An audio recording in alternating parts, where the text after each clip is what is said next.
The Canon C70, the odd duck cinema camera. My first impressions of the C70 after using it for over 9 months. All clips are at the base 800 ISO and less noted, and shot with EF mount lenses. I don't own any RF glass. I finally made the jump to 4K this year, buying a C70 after shooting with a C100 Mark II for 5 years.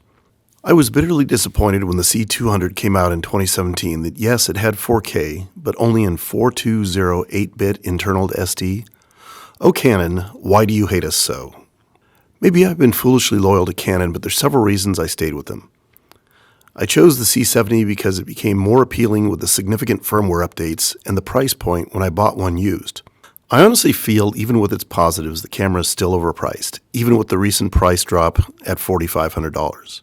I think the price should be about $3,000, considering all the excellent choices on the market, especially with Sony and Panasonic, and the upcoming release of the C80 and C400. I chose the C70 largely because of all the EF glass I own, the built-in NDs, the built-in audio, the battery life, the availability of SD media, and my familiarity with the Canon menu system. Also, I'm not going to go off about Canon color science, but I'm well familiar with the color and grading of Canon files, so it was a more comfortable transition for me. Let's start with the basics. The C70 does have some weird ergonomics, but the control layout and programmable buttons are decent overall. The body build doesn't feel as strong as my C100 Mark II, but it's good. The infamous hinge on the display does bug me.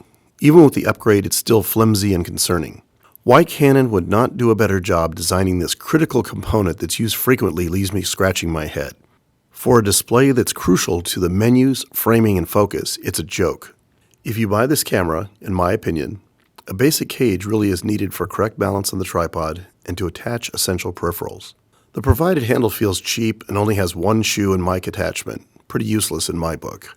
The built-in NDs are excellent. One of the main reasons I bought the C70 was the built-in NDs.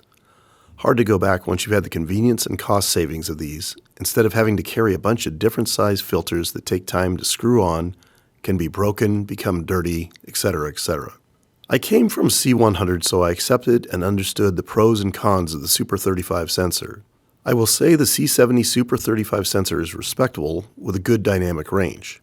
Obviously not a low light champ, but up to about 6500 ISO it's got a decent noise level, but certainly not as good as a full-frame sensor. Because I have a lot of older Canon glass, I like that I can use both EF and EFS lenses on the body with the standard RF to EF adapter. I haven't used the speed booster yet, but it seems to get good reviews for a way of gaining an extra stop of light and a perspective closer to full frame. I personally don't like the idea of having more glass between my lens and the sensor as in a teleconverter, but the speed booster seems well designed with good sharpness and low aberrations. Battery life is one of the selling points of this camera. Very good battery life. The built-in cooling fan works well and is a crucial necessity in my book for a 4K Cine camera. I've used the camera on 100 plus temps for hours with no overheating. Kind of disappointing, no in-body image stabilization, but even the R5C doesn't have it, and other Cine cameras such as the Sony FX6 don't have it either. I honestly don't understand why higher-end Cine cameras don't have it when it's become mainstream on most mirrorless cameras. The mini Kodak choices are great. I haven't put C-Log 2 through all its paces yet, but the tests I've done look remarkably good with the basic Canon LUT put in, and many other great LUTs to choose from. I wasn't happy with C-Log 1 in the C100, and I ended up shooting wide DR as a compromise. As I've gone to the C70, my problems with the artifacting and pixelization in the shadows due to poor codec and bitrate that I had in my C100 files have been eliminated. I've been cutting my teeth with the C70 using the wide DR that I'm familiar with to see the similarities and differences with the C100 wide DR. I have done some basic tests with C-Log 2, and it definitely has come a long way, and it's much easier workflow with the wide availability of LUTs on the market. The C70 files are a different beast from the C100, and there's definitely a learning curve on the color grading I'm finding. Dual SD cards are good. The SD format is not necessarily the most robust media, but it gets the job done. Unfortunately, it's a relatively expensive media, about $1 a gig. It's a disputed point, but I can confirm the 4K out of the C70 is soft compared to other 4K cameras because there's no downresing from the sensor, as in some cameras like the Panasonic S5 II, from a 6K sensor to 4K. My C100 produced excellent, crisp HD images because it has a 4K sensor down-resing to HD. Again, I knew this going into my purchase of the camera, and it still met my expectations overall in image quality. The C70 seems to have decent preamps for solid audio in camera. The mini XLRs are a little annoying, but the adapters to full XLR are readily available and work well. Overall, I've been happy with the autofocus performance and the options you have. Struggles a bit in low light and when ND filters are in place, but still good. Canon did a good job with the firmware update to improve the autofocus. I'm really surprised in the reviews of the C70 I see online that more people aren't concerned with the lack of EVF. In my opinion, the camera is useless outside without an EVF. Critical focus, framing, and even simple viewing of information in bright sun is very difficult without one. I don't know why Canon didn't make an EVF at least an option. Clearly this camera was designed for run-and-gun shooters, and I can't understand why Canon didn't think of this. Yes, there are EF solutions, but many are pricey and don't seem readily adapted to be integrated with the C70. I found some cost-effective solutions using an old Zacuto EVF, and also found an old Alphatron EVF. Both have pros and cons. I didn't need something for crucial color, just for framing, focus, and menus outside. How do I conclude? Overall, I'm very happy with the C70. I wish I could say I love it, but I don't. It's met many of my expectations, but largely not exceeded them.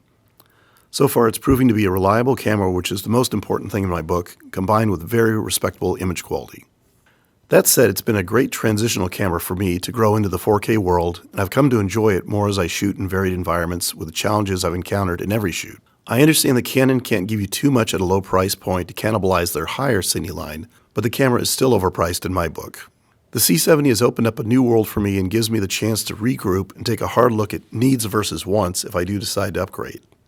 My first impressions of the C70 have been positive.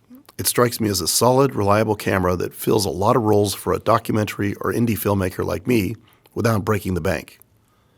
Pros: very good image quality with good dynamic range. Respectable autofocus. Cooling fan. Built-in NDs. Built-in audio. Long battery life. SD card media, a pro and a con. Double card media slots. Good layout of controls and customizable buttons. Cons: overpriced in my humble opinion. No OEM EVF, even as an option. No IBIS. Overall body build seems a little weak. Display hinge still needs improving. Super 35 noise is an issue. Mini XLRs a little annoying, but solid and work well. 4K image is not blazingly sharp because of no downsampling. I hope this helps. As I learn and work with the C70 more, I'll do another more in-depth review. The best camera is the one you have in your hand. Creativity, content, good lighting, and clean audio is always king. For now, I can say I officially shoot 4K, so all my excuses are gone not to get out and make great content. I think the C70 is serving me and is a great starter 4K camera.